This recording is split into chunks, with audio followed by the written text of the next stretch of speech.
Then we go for Professor Dr. Joyce Capelli, and the president from Instituto de Melhores, Brazil.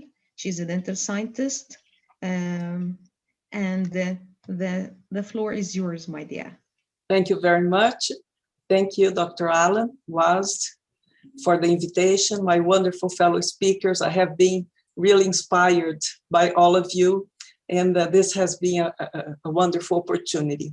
I'm a woman, a mother, soon to be a grandmother of a girl, a professional, and a Brazilian citizen. I have devoted the last 30 years of my life to work for disadvantaged communities in Brazil and in Latin America countries. I was raised during dictatorship in Brazil and have participated of several acts and movements to bring back democracy in the country. I witnessed the publication of the Brazilian Constitution in 1988, when, already working in public health, I was part of the group that organized the first national health conference in country. Being Brazil a new democracy, I always knew that errors, setbacks were part of the learning and maturity process of the population.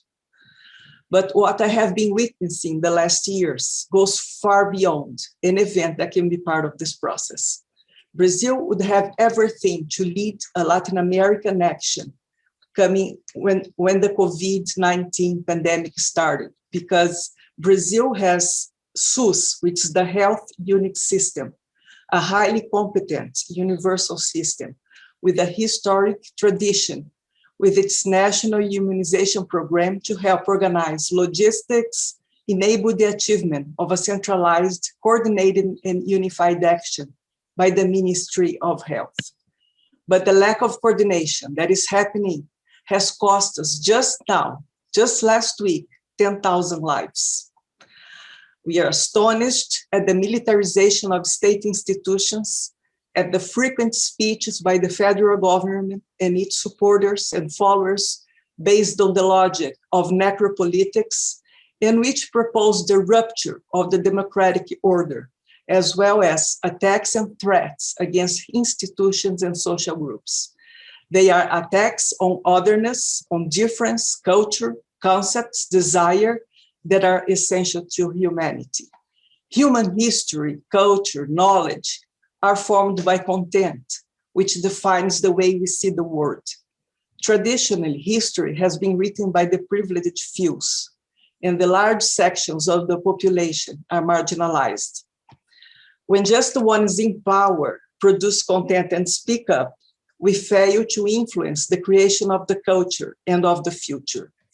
This day has been showing us that wonderful women are producing important contents and speaking up. And although we still have a long road to go, it shows us we are in the right track. So let's now take a closer look at the women's current situation in Latin America. If I could go back just, yes, this is right. Thank you very much. No, the one before that. The one with the big map. Thank you. Yes, okay. If we see, this is the key gender equality targets set up for 2030. And still only few countries are reaching the target, and the target is access to contraceptions, girls' education, political leadership, workplace equality, and laws and safety. So just a few ones are in the green session. Most of them, like Latin America and Russia and parts of Africa, are way back. And of course, we still have in Africa countries where we do need to evolve quite a lot. So is it easier if I share the screen, and or will someone just go for me? You can share, Professor, from your side. Oh, okay. Maybe that will be easier. So Yeah. You don't need to, I don't need to get you. Okay, thank you very much. Let me see here. So what we have now, we have been witnessing are those. Professor, can you click on big screen? Just click oh, on sure, sure, sure. Here. Thank you. Yes, sorry about that. Okay, so we have concomitant factors, which are gender equality and COVID-19 pandemics. And to take a closer look at the education in Latin America, we have to look at these two parts. So the countries are not moving fast enough in relation to the 5 key gender equality targets. Progress is evident, but not always consistent, and renewed efforts are needed to reach the most vulnerable. Latin America is still struggling with gender equality, not only in education, but also in work and opportunities. Women and girls still lack the education and employment opportunities and remain in traditional family roles to a greater extent than in advanced economies. As we heard today over the speeches, the household chores are still, for the woman is the one who has to do it. And when 1 in 3 Latin America households are headed by a woman, it's a very strong data. This does not mean that all these households are poor or they lack a present spouse.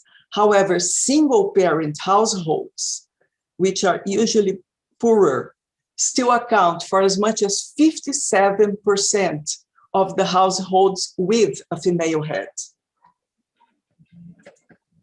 Before the COVID-19 pandemic, Latin America and the Caribbean recorded the 2nd highest global rate of teenage pregnancies, following sub-Saharan Africa, with numbers rising. So this is before the pandemic. I'm sure that after it, we are going to have not a very good surprise when we redo the data. Young girls, and as we heard before in other speeches, get pregnant as a result of rape by relatives at home, and lockdowns and school closures has meant girls are more likely to be trapped at home with abusive family members. In Latin America, as in many parts of the world, social, religious, cultural background constraints are imposed on girls since childhood. So they are raised to do home chores. They are raised to do that. Boys are taught to be strong. And I was very happy to hear Dr. Ayada talking about how strong girls are when they are in delivery, you know, and that's not the usual image that we have. We usually have the image that the men are stronger and that women are weaker. So this is so much part of our culture, and that's the way girls are taught to be vulnerable, nurturing, and not really strong. Before the pandemics, Latin America region already faced education crisis that disproportionately affected the disadvantaged children and youth. The prolonged school closures, it's been more than 1 year that many of the schools have not opened here in Brazil and in Latin America, with over 144 million students. When it says 5 months, it was before it's a couple months ago. So now it's just a year that 144 million students have not been in school. And with some professors and some teachers trying to reach them through internet, as we talked before, and many people here have said, not all of them have access. Actually, just a small portion have access to internet, especially in the rural areas. So the pandemic triggered an educational emergency. Before pandemic, we already had children with food insecurity, a very high number. So this has raised, and we are now at a higher risk of learning losses. And all this lockdown will have physical and mental problems that will compromise the development in the long term of a whole generation. And although government have implemented distance learning, as we said, they do not benefit all students equally. So we are faced with two problems. We had gender equality problems already before pandemics. Now we have COVID-19 pandemics. And how can we move forward? You know, and the only answer to this is education. The educational emergence caused by the pandemic can be an opportunity to rethink the current education system and the one that closes existing inequalities and enable all children and adolescents in the region to reach their full potential. The role of schools and teachers is fundamental when it comes to promoting quality and gender-neutral teaching.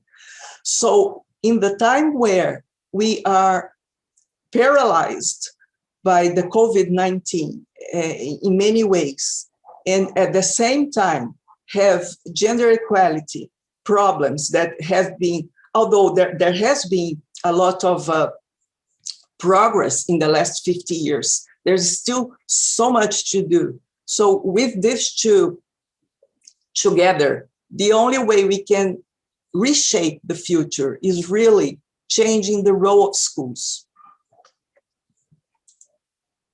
It is important that the promotion of shared responsibilities, unpaid reproductive work, comes to the families also, because many in the household chores, only the boys do it.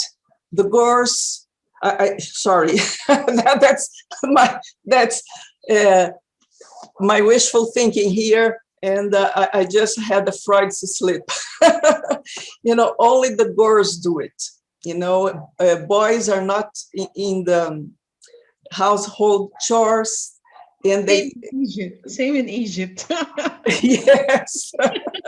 Yes, you know, you get home and the guys don't do anything, you know, and they just, yeah, they feel it's our task, you know, to cook, to clean, to wash, to iron, to do the whole thing. And so the burden of double shift in women is so strong that women have to look for jobs that are more flexible. So especially when there's children involved. You know, when there's children involved, the woman has to take care of the children, have house chores, and do the work outside the home. So that puts a pressure on women. And when they go to work, it is a problem because they really need a flexibility that men do not impose in their work. So we really must change that, and the only way to change that is that men assume responsibility, you know, for helping the families, helping to raise their children, helping in the household chores. The girls' self-esteem, ambition, and expectations are the first victims of gender stereotypes. So we must eradicate cliches and associate behaviors with a society that's more just, with more equality. And knowing that many countries, as in Brazil right now, we have a far-right government, it's very important that we address the issue of equality without complexity. So within the schools, we don't politicize that. We just bring it, and the families can accept it. We have worked in many cities and many states within Brazil. And with the Catholic background and with all this vision that the communities have, we have to go very slowly to bring the subjects without really imposing on them. But after we start, we see how much we can accomplish, because even the mothers come and tell that they were raped or that something happened, that they were abused. So after we start, we can move forward, but it's important to go slowly, step by step. And so it's very important to join forces for an egalitarian education. Man and boy must take part. Someone here already said that today, and I 100% agree with them. We have to teach and encourage men and boys to abandon stereotypes, embrace respectful relationships, speak out against gender-based violence, support equal rights. It's important that all human beings believe that. So just to finalize, I only see that there's only one way that we can move forward what we are living. Education for girls and boys, education for women and men, education in families, communities, governments, civil society, business, bringing the message and looking and really fighting for it. So thank you very much, and I'm here to answer any questions that you might have. Thank you so much for your very informative presentation and very interesting presentation. And I felt that I'm living in Brazil, not in Egypt, with the speech that you are giving us. But I think this is our fault. It is not it is the mother fault, so that we are highly pampering our boys, and we are highly pampering our men as well, and they are taking us for granted. So I think it is our responsibility to ask them to share with us and to participate with us with all our duties, and because we are the caregivers and they rely heavily on us. Thank you, Joyce, for their interesting presentation. And you've made me feel very close to Brazil, as if we are in the same country. It is cultural, and it is the mother task, and it is the behavior, so nothing changed.